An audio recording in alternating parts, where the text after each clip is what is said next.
থানভী রহমতুল্লাহর কাছে এক লোক এসে বলল, হুজুর, আমার বাসায় যখনই যাই দরজাটা খুলতে দেরি, আমার মাথার উপরে আকাশ ভেঙে পড়তে দেরি নেই।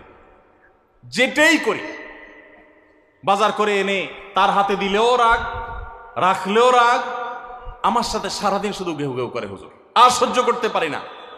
আমারে কোনো দোয়া দুরুদ আমল শিখাই দেন যে আমার এই বাসার অত্যাচারটা যেন থামে।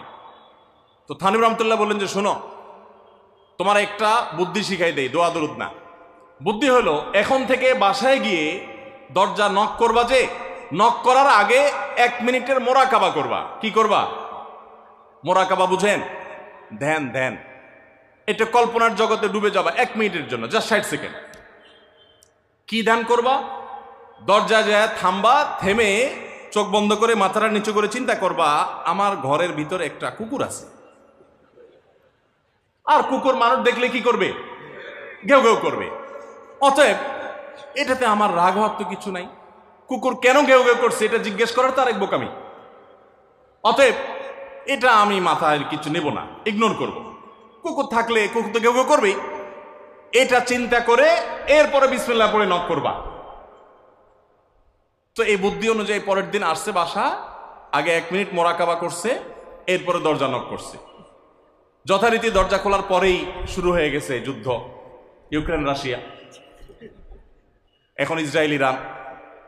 যুদ্ধ শুরু হয়ে যাওয়ার পর এই লোক অন্যান্য দিন সেও টুকটাক রিয়াকশন করে, হাতাহাতি, বকাবকি, দুই পক্ষ থেকে টুকটাক হামলা পাল্টা হামলা হইতো।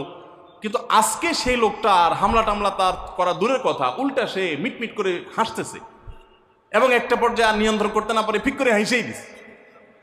এবার বউ চিন্তা করতেছে কাহিনী কি। কারণ যারা ঝগড়া করে তাদের সাথে পাল্টা ঝগড়া না করলেও কিন্তু মেজাজ গরম হয়।